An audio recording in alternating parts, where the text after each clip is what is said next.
It's great to see so many people here today. We're going to be discussing business aviation after the lockdown. Spoiler alert, we will be giving the result of the US election during this, if you've missed it. But let's get going.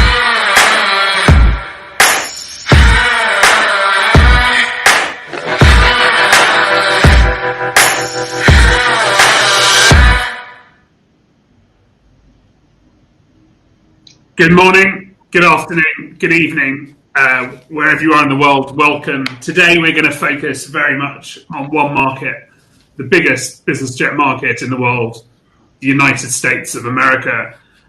Some of you may realize there was an election there last week, still contested by some people, but we're waiting to see what's going to happen. And today we're going to look at how that will impact this quarter and also the start of next year. Delighted to have five experts who are going to give their views. First up, Tim Obitts, President and CEO of the National Air Transport Association.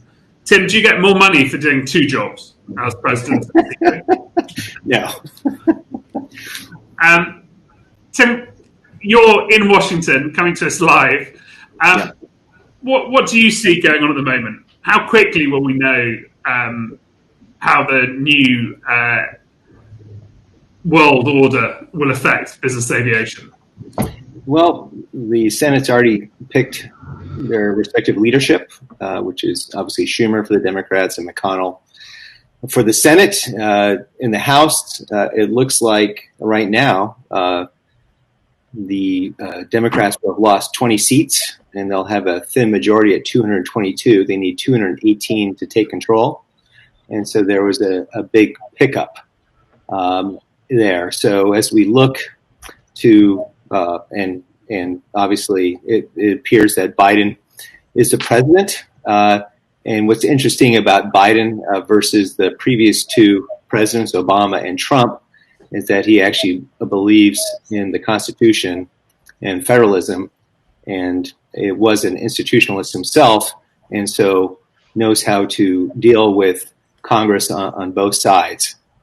So as we look to the future, obviously we have a lame duck session, and there's discussion about extra stimulus package happening with McConnell being the principal negotiator now. He was marginalized before and wasn't part of the discussions. It was Mnuchin and Pelosi and Schumer.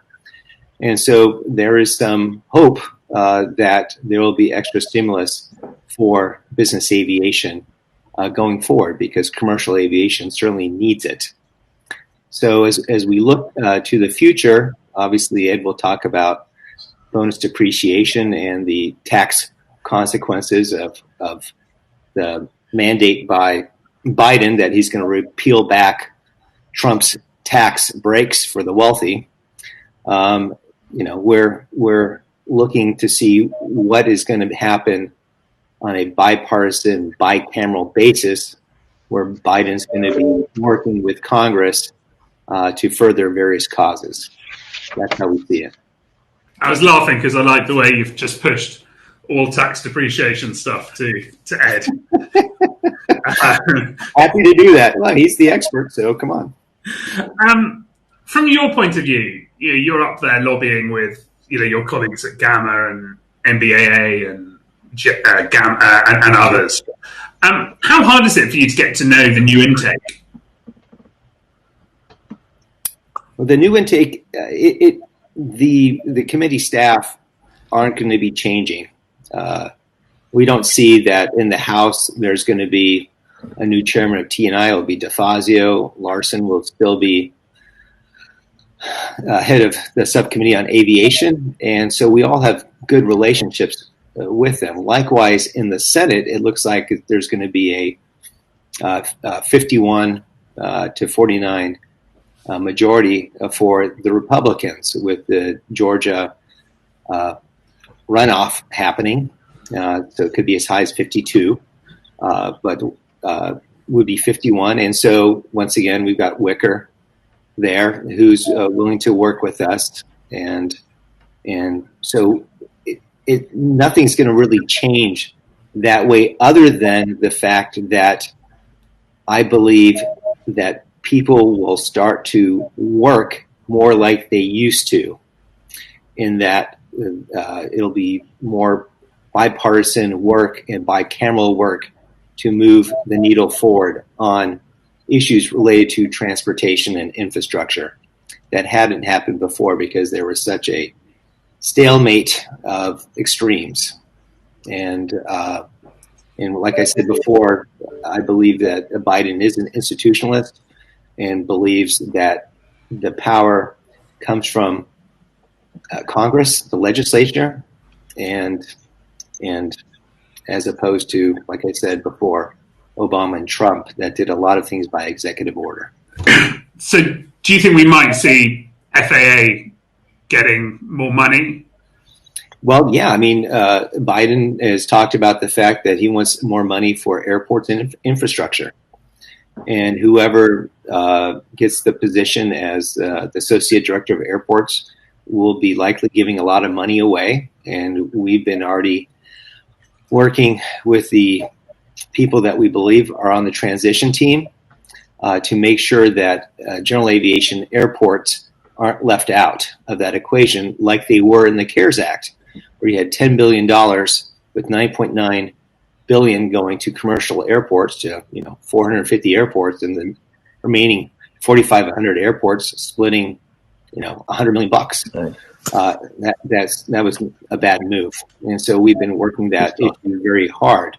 What's interesting too is that there's going to have to be a need by the Democrats to work with the Republicans and vice versa, because we have a check and balance with the Republicans that control the Senate, and likewise, when you take a look at the election, if you look at the raw numbers, Biden won by 82,000 votes. And that is the states of Nevada, Arizona, Georgia, and Wisconsin. There was not a mandate for Biden to govern here. This was a razor-thin margin, and it was won, if you look at this, because of the mail-in ballots. If the mail-in ballots hadn't happened, that 82,000 vote difference that compromises Nevada, Arizona, Georgia, and Wisconsin would have gone toward Trump, and we would have had Trump for another 4 years. I'm not an apologist for Trump at all. I'm just trying to tell you the reality of this. And there is a recognition inside of the Democratic Party with some of their leadership, the DNC, saying that they're going to step down because of how they, in essence, lost so much in the House. And if you look at the polling numbers, I would wonder why anybody uses a pollster anymore. Biden was supposed to win by 8 to 10% of the popular vote, and he won by 3.5%, and the House was only 1.5%. So the numbers were completely wrong. And so the Democrats recognize that, and luckily, Biden is a savvy political person, and he knows how to work the side, and he has a special relationship with McConnell, which will also help in this process. Okay, I've just put a vote up. Do you think Biden will hurt? So that yes, if he will hurt. At the moment, the audience is split 44-57. But we still have the postal votes to come in before we can give you that result. We've got some questions.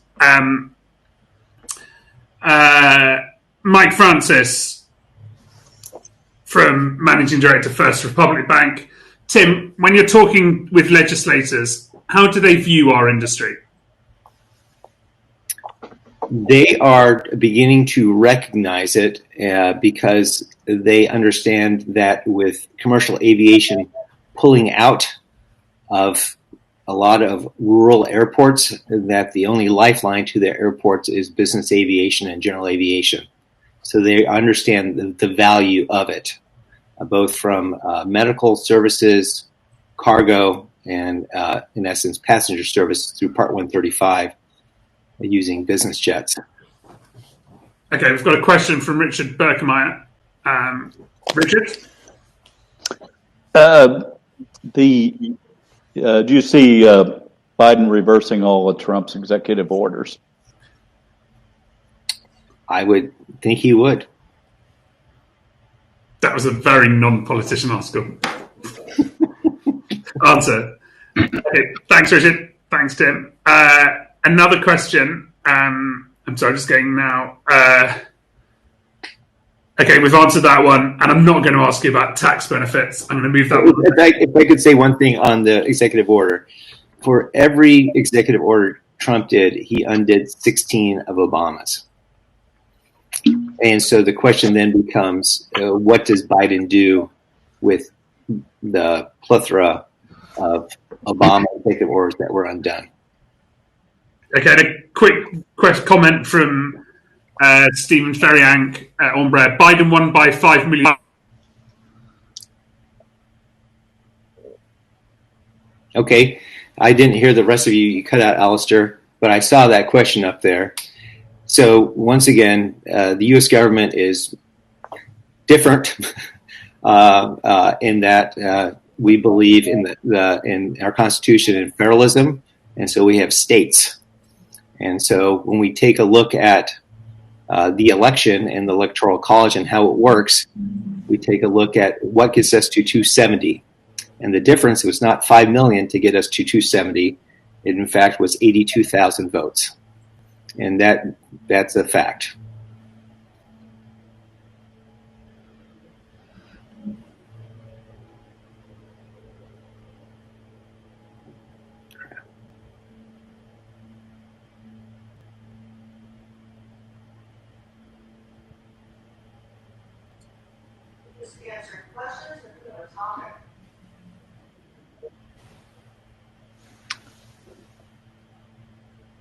Alistair, I can't hear you.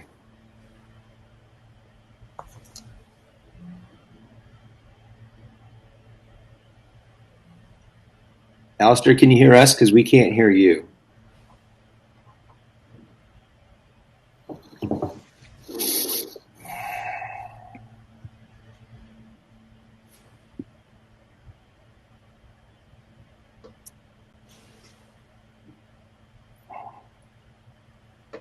Okay.